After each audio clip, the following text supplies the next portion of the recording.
Good morning, Luang Por. Good morning, Ajahn Sumedho. So thank you for taking some time to answer some questions. Today is Thursday, 7th of October 2021.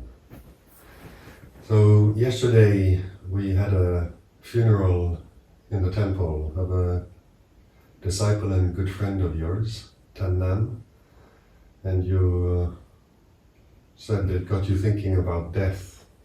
I was wondering if you would share some of those reflections, please.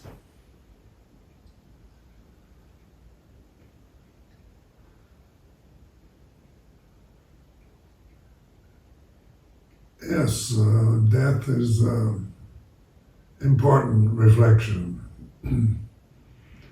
And I encourage everybody to reflect upon it, to make it something they think about, and not just think about in terms of negative feelings, but in terms of the way it is. How does the word affect you when you hear somebody died?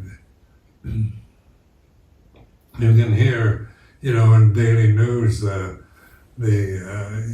many people dying in a raid in Afghanistan, and you don't know any of them, but you hear about death all the time in the news, and as we grow older, we experience, the aging of our parents and their final death, and friends and people of one's generation as they start dying off from old age or disease. And yet in Western culture it's a subject that generally is ignored, trying to cover it up, make it, like modern funerals here in England are usually trying to make everything pretty and nice and not be confronted with the realities of a dead body and the actual loss of somebody you knew or somebody you loved. But in monastic life, as I've lived it in Thailand, death is one of the important subjects because it's one of the teachers that we learn from. And one time a Thai monk asked me about Christian angels, and I said, Christian angels are wearing white robes, they have white wings, and they play harps, and they're all beautiful. And he says, well, Buddhist angels are different. I said, what do you mean? And he said, old age, sickness, and death. And that really struck me as wisdom, because these are what they call devatutas, or divine messengers, heavenly messengers. So in the Buddhist context, they're more willing to confront and face up to the realities of our human existence. Because death is we're all going to die, we all know that. And whether we live to a ripe old age or die young, or that is particularly up to circumstances and fate. We can't predict, when we're going to. Most of us don't know exactly when we're going to die, but we all know we're going to die. And so death itself, just the word, I like to use the word and say the word to myself, think the word death, and observe the feeling it brings up. Because it is a powerful word, but it's only a word, that comes and goes, and it's a common enough English word. There's no, everybody understands the meaning of it. But death is the end of a life form, so it's the end of a life, where birth is the beginning. And so birthdays are highly celebrated, and every year we have a birthday celebration, because birth is, the sense of being born. Babies are beautiful, and lovable, and we love to see babies and infants, and we can get quite carried away emotionally with loving, kind thoughts and oozing kind of saccharine statements that flow out of our mouths when we're looking at a beautiful baby. And where when you're old, people don't do that to old people. You're no longer beautiful or cute or lovable in what you look like. So this is to be expected, that babies are naturally something to love and to nurture, take care of, because they're totally helpless when they're born. We were all, when we were born, took several years to be able to learn to walk properly and take care of ourselves. We were dependent on our mothers or fathers or brothers and sisters to look after us. So, we love children, but now is a time where old age there's so many old people. We live longer lives than we did 50 years ago. And so there's an accumulation of elderly people and what to do with them. And this is a common problem in most countries, economically prosperous countries. And then what to do with all this aging population. But old age is also a Devatuta, a heavenly messenger. And this is where we learn from these messengers. So in the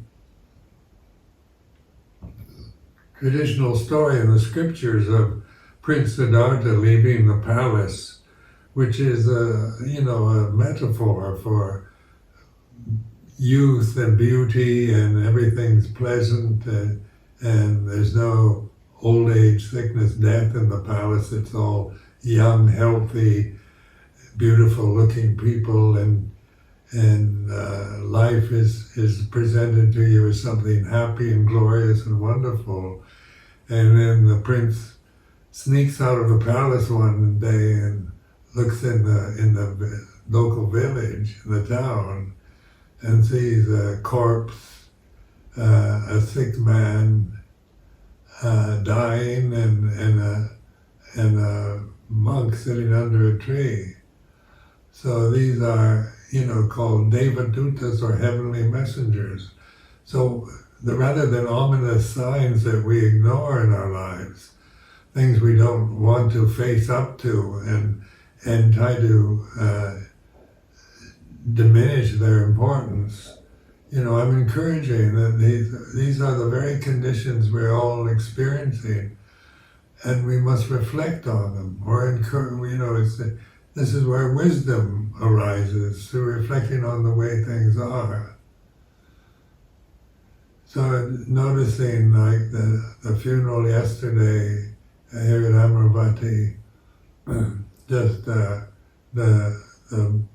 person that died was a good friend for many years.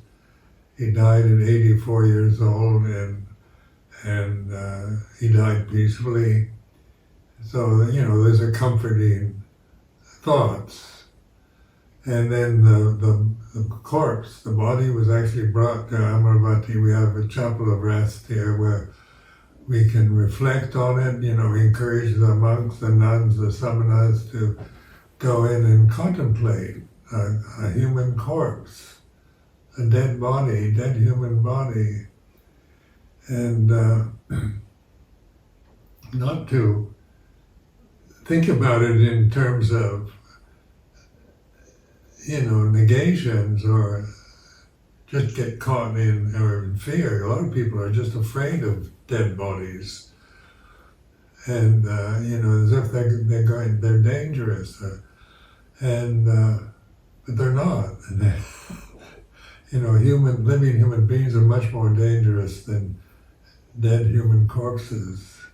So just practically speaking, we can see death also brings a sense of fear, of mystery, of we don't know what happens when when a person dies, what actually dies? What actually is death about? And of course, in the Buddhist teaching, this is emphasized that all conditions are impermanent.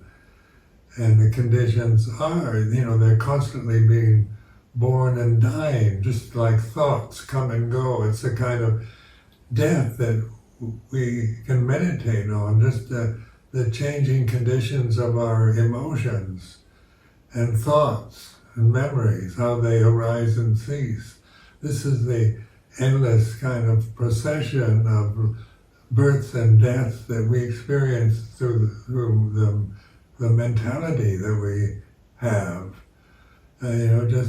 We see death only we use the word death of the physical body, but death just means the end of what was born 84 years ago. So what was born 84 years ago was birth, baby, grows up, gets old, and dies. 84 years later, that's the death of a human body. And yet we see that always in terms of very personal perceptions. This friend of mine died. He's a very good supporter over many years here in the UK. A very good person, someone that was interested in Dhamma, a good Buddhist. So you have all these memories. So the memories you keep, you can keep the memories of, what you remember of that person that died. And then you also have the memory that they're dead.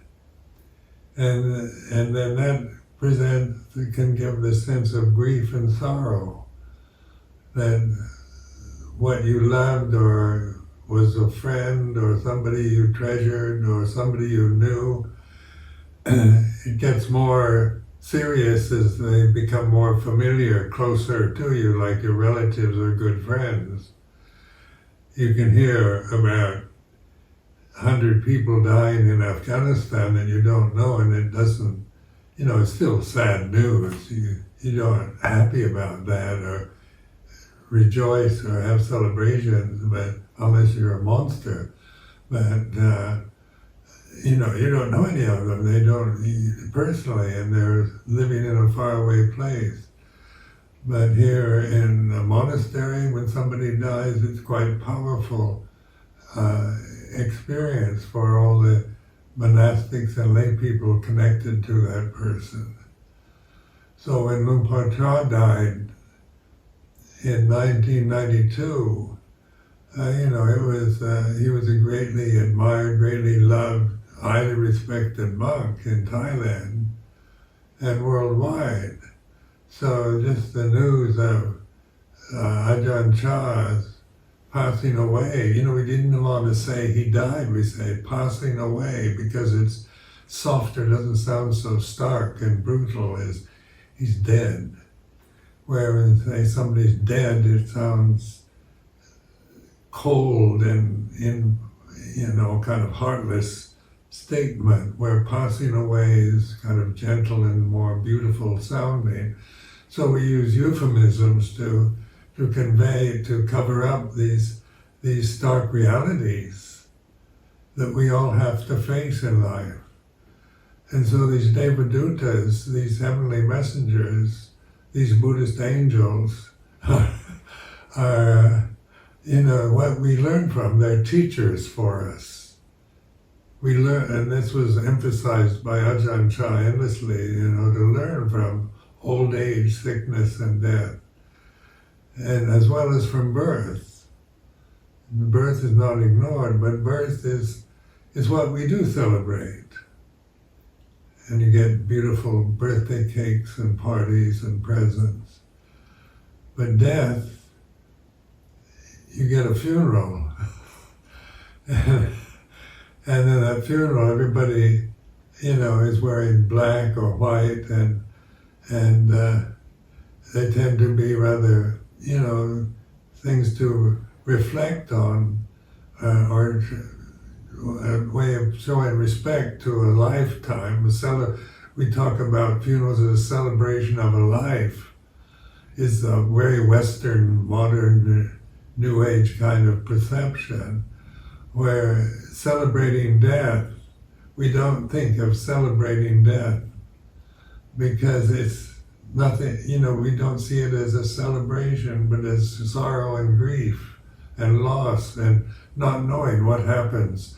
What happens when somebody dies? Do they, and then in Buddhist terms, we have these, they get reborn in different realms. If they've been good, they get good rebirths, or if they've been bad, they get not so good rebirths, but you're reborn again. What gets reborn? The body, which we tend to identify the person with, is going to be cremated or buried in a grave in the ground. And nobody wants a corpse. So, because all they do, if you just keep a corpse in your home, it decays, it rots. And that's unbearable for most of us to witness, the decaying process of a human body, or of anything. When it gets old and starts decaying, goes rotten, we throw it away. But the importance of wisdom guiding our lives is to reflect on this, on the old age. It's like this. Like now, my old age is very prominent. There's no way I'm going to consider myself young again in terms of my appearance, my physical body. But you notice that the body gets old, but the mind doesn't. So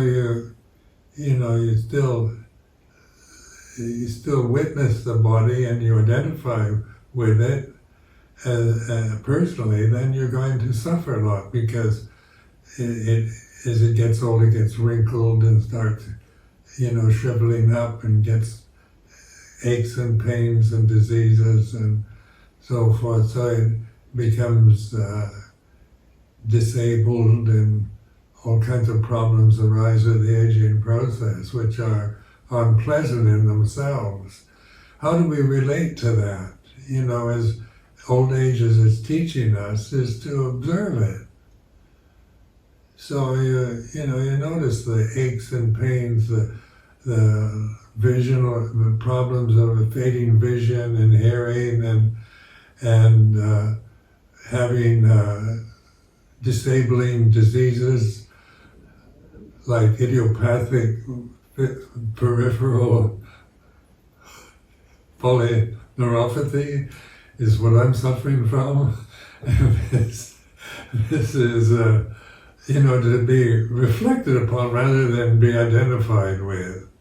So in terms of convention, when people ask me how I am, I thought they would want to know how I physically am, so I'm quite willing to talk about my fading vision and hearing problems and my idiopathic peripheral polyneuropathy problems of walking.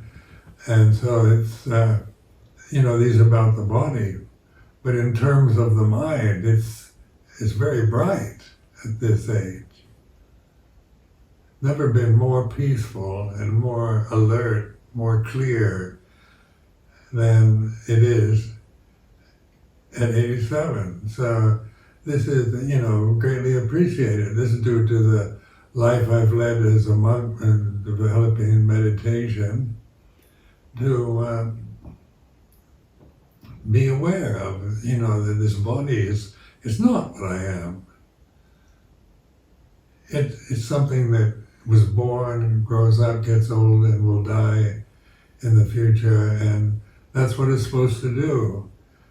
And so, what are we really when we ask ourselves, so are you really the body that you identify with? Is this really yours? Is it something to hold to and identify with even as you grow old, get sick, and the inevitable dying process comes closer and closer? what are you going to do? Just feel bad about it, or blame God, or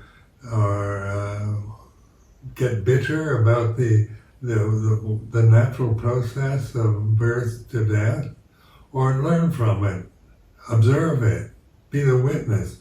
What is it that witnesses a body? The body doesn't witness itself. When you contemplate the body, the body doesn't know itself as it's an object. When we're aware of the body, we're no longer seeing it in terms of its gender, its race, its beauty, its age, and so forth. We're looking at the way it is. It's like this.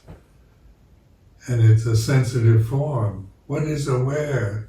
What is it that's aware of the sensitivity of the body, the feelings of pleasure, painful or neutral sensations that we experience through the body, through the senses? Does that die? Does that get old?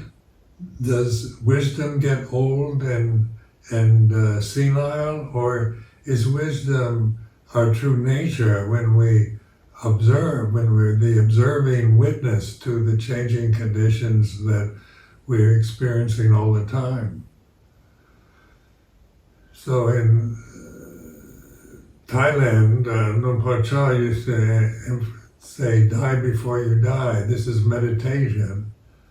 And so this is a good reflection to learn from, a good way of thinking about it. Die before you die is observing the daily deaths, the absence, the separation, the way things grow boring. How long can you stay interested in any condition whatsoever? When it becomes boring or dull. We want interesting lifestyle. We want youth and beauty and stability and safety and all the best we can think of. But life basically is very unstable and changing and advantageous. You don't know what's going to happen. We've got so many possibilities for future misery with all the forecasts for the future of climate change and droughts and rising seas and diseases and viruses. And, are these, when we think about these in terms of what we want, we want happiness, stability, beauty, love, and we don't want an unstable environment or ugliness or disease or old age or death. But these are, in Buddhist terms, the angels, the devas that we learn from the most, and where wisdom, right? So wisdom can't arise if you're just trying to delude yourself endlessly with youthful ideas and seeking happiness and beauty. We learn from the changing of the seasons. Right now here in England, it's autumn. It's autumn time. The leaves on the trees are falling to the ground. They're turning brown, yellow, red, and this is like the death of the death experience that we can witness to. The dying, aging process of autumn is like this. Then when it turns wintertime, the trees in England, there's no leaves on them. It's barren. They're just branches, empty branches of trees surrounding us, and that's the end of that particular season. And yet it'll be reborn again. The tree itself doesn't die, but what it produces every year changes according to the laws of nature. And eventually the tree will die itself. That's part of its karma. That's what it's supposed to do. So we learn from just this simple reflecting on the way things are. Birth is is the cause of death. So we've all got a fatal disease by being born. You have, birth. If you're not born, you don't die. So with our identities always on what is born, what it begins, with beauty, happiness, love, and security, and safety, and stability, and all the good things, the beauty of spring, or summer, the enjoyment of the warmth of summer and things like this is still enjoyable, but we know it changes, and that's what it's supposed to do. So we let go of our delusions about life. We see through the delusions we create from our identity with what we look like, with the bodies we have, with the cultural, social conditioning we identify with, even with our religious conditioning. We let go of it all and trust in awareness, which is deathless. So when we talk about the Amatta Dhamma, or the deathless reality, the reality of the deathless, you can't imagine that. It's unimaginable. You can imagine anything that is born and dies. We have the word deathless, but you can't imagine deathlessness. What is it? What does it really mean? You can imagine, make images of death, like horror films, and all the corpses and skeletons are always the images of death and destruction, decay, pain and misery. And springtime is the metaphor for youth and beauty and pleasure and all the things we like and would like to have permanently. But wisdom isn't about trying to make permanent what is beautiful, but learning from beauty and ugliness, that it's the natural state of change. When these flowers here, in a few days they grow old, they wither, they're no longer beautiful, we throw them away. And because we don't like to look at wilted flowers or decaying flowers. But we can observe that, this aversion to decay, to old age, to fear of death, because we're so identified with mortality that we have no image for the deathless, and you can't create an image of it, because that's what you truly are, is the deathless reality of wisdom, awareness, conscious awareness here and now. So this is important to consider when we named this monastery Amaravati, means the deathless realm. It was given at a time in 1980s when Britain was paralyzed with fear of a World War III happening, with Britain being in the middle of a battle between the United States and the Soviet Union. There was a lot of paranoia, a lot of fear generated at that time in the 1980s because of a possible destruction. The Third World War is an image of total destruction with nuclear weapons. It's no longer just battling with swords and axes, or with machine guns and tanks and bombs, but with nuclear weapons that are totally destructive and terrifying.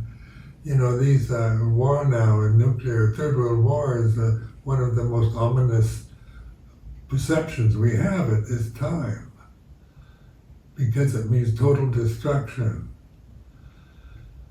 But the destruction that we witness daily is, we meditate on that, we learn from that, not about what's going to happen to planet Earth 1 million years from now, or will there be a third world war? Or what will happen between China and the United States? And endless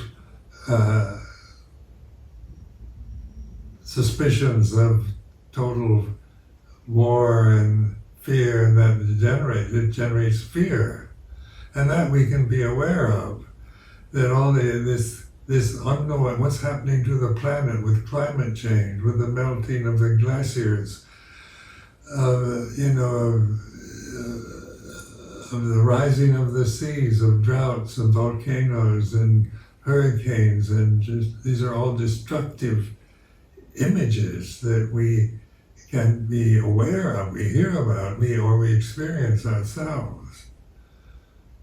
But they're natural phenomena that happen because phenomena is this unstable condition that we're all experiencing in daily life. When you observe your own mental states, how long can you really hold to a thought or an idea without it drifting off to something else? In daily life, when you're not concentrating on reading or something definite, the mind wanders all over the place with different perceptions, different thoughts, different memories, fears and worries. And, we contemplate the experience of worry and anxiety is always about the future. Because the future is all possibilities of destruction, death, decay is the future. And we know that. But we'd like to have a bright future where the climate gets better and better. England gets sunnier and sunnier, and it's more like eternal spring, and the population is under control and everybody's well off. It's a fantasy, a dream world that we create out of desire for permanent happiness and beauty, when we learn from unhappiness, from fear, from worry, from anxiety. These are not states to be despised, but to learn from. It means that this is an important mental state to observe, to be the witness to. And that witness is what we call mindfulness or awareness, conscious awareness of the way it is.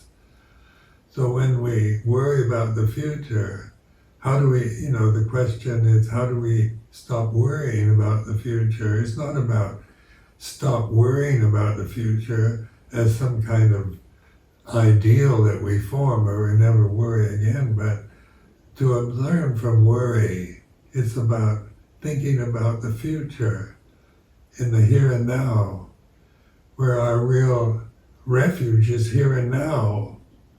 Stability is here and now in awareness. And that stability isn't personal. It's not like you become a stable personality or, in any way, but you see through your personality. You're no longer a helpless slave, victim of how you see yourself as a separate person or a physical form. So this is, encouraging this wisdom approach. Ask yourselves, what is that is aware of fear, aware of worry, aware of old age, is aware of the grief, a loss at a funeral is like this. So we're not trying to get rid of grief. We're not trying to get rid of worry. But these are conditions that we have through thinking, through worrying about the future is always a problem, and the past is just empty memories that arise and cease, come and go and change, all the time. So yesterday at the funeral, I remember knowing this person, meeting this person for the first time, the pleasant memories when we traveled together, and so forth. These memories would come and go during this funeral, like memories do, because the conditions for those particular memories were there at that time. It's not that these memories come and go in most of my daily life experiences, but due to the existing conditions of a funeral for a dear friend is like this. And trusting this awareness, trusting it is putting your faith in what is stable, what you really are, what you can really trust, rather than in some new idea, some beautiful thought, some created fantasy that will change, that is unstable and changing.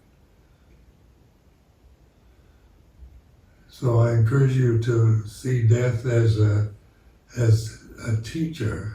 Old age, sickness, death is a teacher. COVID pandemic is a teacher. We want to get rid of it, yes.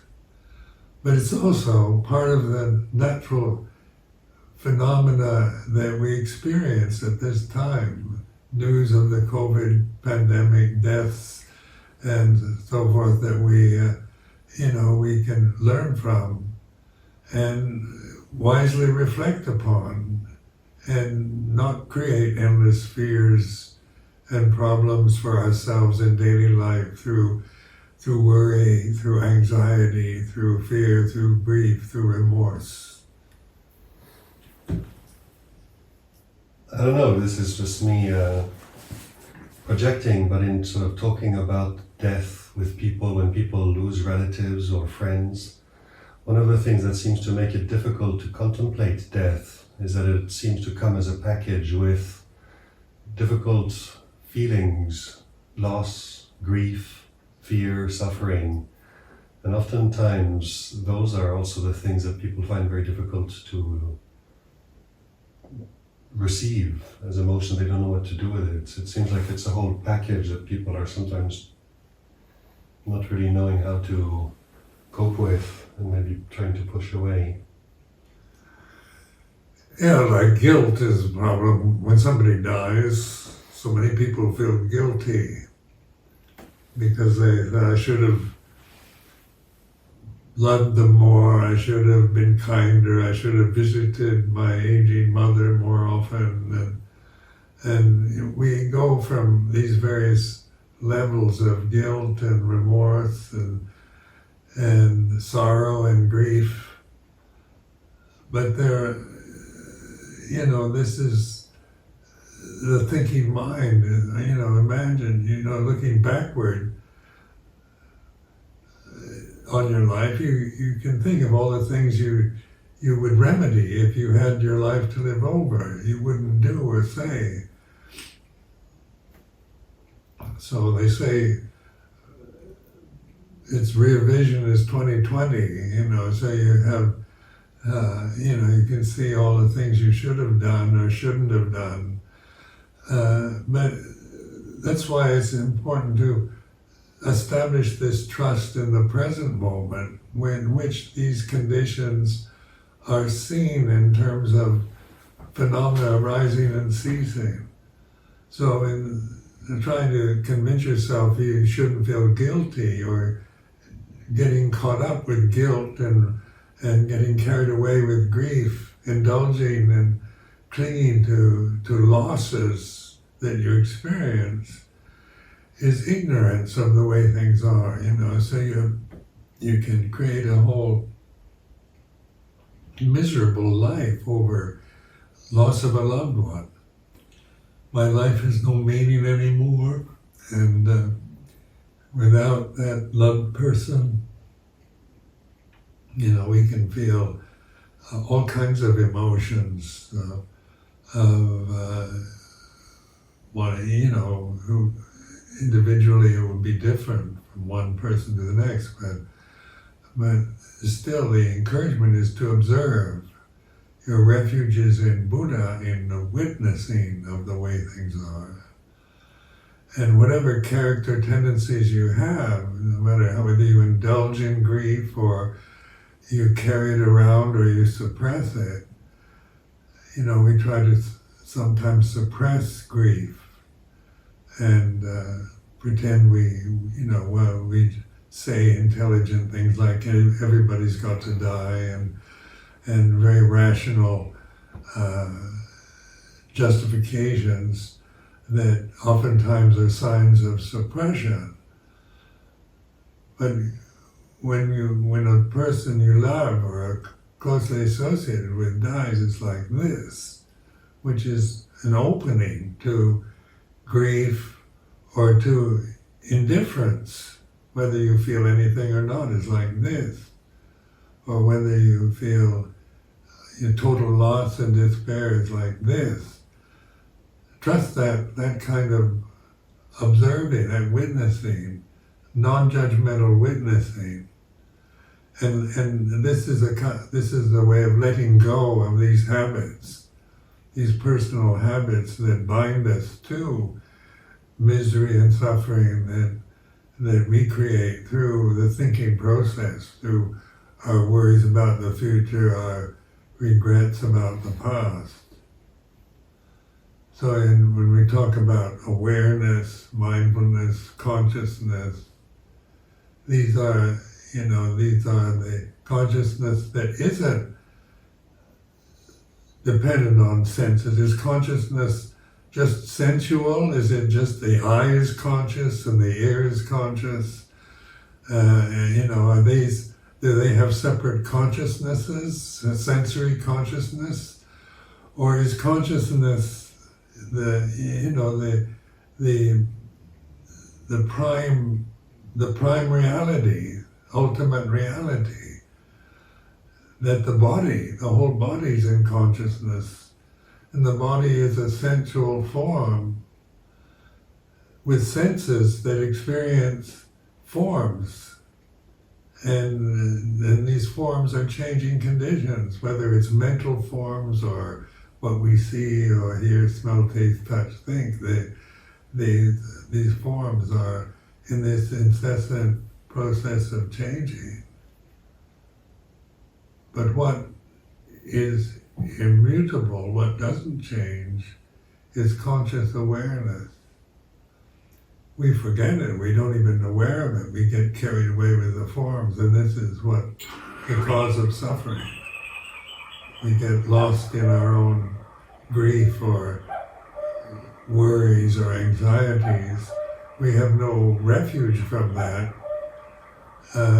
If we just constantly binding ourselves to more conditions, more phenomenal conditions that are whose very nature is to change. But when we trust in awareness, then we can deal with the problems of life, with the aging process, the sicknesses, the death that we are aware of in our before we die ourselves. How would you encourage someone to contemplate who, like looking at our parents are still alive, and sometimes thinking of our mother or father is going to die can sound scary or spooky, or we're afraid that if we think it, it's going to happen. There are all these fears that come up and sort of make us not want to think about the death of our own parents, our own relatives, our own children, our own teachers, or whatever. And so how would you encourage someone to sort of warm up, so to say, to think about the death of one's loved ones? I mean, his wisdom is to reflect on it, to just think about it in just an intellectual way it's common sense, really. We're all going to die. One's parents are going to die, but how does the word death, like when you think of your mother dying, how does, whether you feel anything when when your mother's still alive, or your father's still alive, and they're going to die, but then you can, in a rational way, that's rationality, that. So everybody's going to die anyway, so that don't make a a problem about it. That's very rational. But how does it affect you, the thought of your father dying? And you let go of the word itself and just contemplate what that feeling of that, just the thought of one's father dying is like this. You're observing, you're witnessing, you're watching. There's this awareness of how powerful that word death is. And one's mother and father, who gave birth to us, are very much important heavenly messengers in our lives, because they're very, we have close bonds or relationships or experiences with them, and that's where when we reflect on it, it's not thinking about it in rational terms. It's observing the actual emotion, the actual feeling of someone we love not being around anymore. Where do they go? When somebody dies, what happens? What will happen when I die? This is taking it as I am this physical body, and I've been a monk for 55 years now. And what will happen to me when I die? It's still thinking in terms of personal identity. That I actually, this physical body is what and my death means the end of me as a person. It is the end, but when you reflect on the ending of conditions, the personality is always changing, always dying. You're not the same person all the time. It changes according to conditions. You praise, you feel you're a happy person, you're criticized, you're an angry person, and so the personality is dependent on so many conditions. But what it doesn't change is awareness of happiness and suffering, and not judging it. That's not judgmental. So you begin to take your stand with awareness, which gives you this strength of wisdom to deal with the problems, the vicissitudes of life that we have to experience in these mortal forms. So don't be afraid of, death is if you are afraid of the word, observe that. It's not a word that, it's used in to create fear. So the death of thousands of people, the death of bumblebees now in America, one feels sad. One likes bumblebees and doesn't like the fact that they're dying out. But still, it's the way it is. To think of a bumblebee, I have a very positive image of a bumblebee and great pollinators and rather cute little insects and dying out, or butterflies dying out. It's like this, it's a kind of sadness, it brings up sadness. But awareness of sadness isn't sad. Awareness of fear isn't frightened. Awareness of death doesn't die. So this is why you take your stand with awareness rather than with the objects that you're aware of, that you're experiencing. And, I don't know any bumblebees personally, but when you read that news to me this morning, I felt sad. like, the liking of bumblebees is maybe some people don't like them, but I do. And it's like this, and when you think they're dying out, it's rather sad, because so much of life is sad. The dying out of things, the changing, the unwanted changes, the aging of our parents, the dementia, their disabilities that one has to witness to. And, one feels sad at this, but sadness is just the emotion that's natural to the thinking process when we think of loss in something and death and loss of a loved one is sad. But the awareness of sadness, of grief, of fear is not frightened, grief-stricken or sad. So this is where where the deathless reality of awareness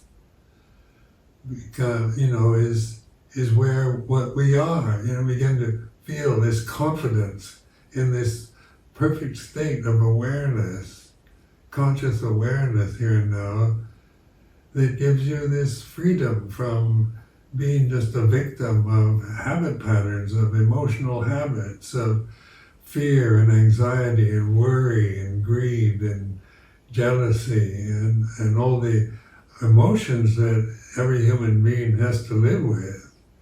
We're suddenly seeing our stability is through wisdom and understanding, rather than through just habitual repetitions of the same old habits that we carry through for a lifetime. Thank you very much for these reflections.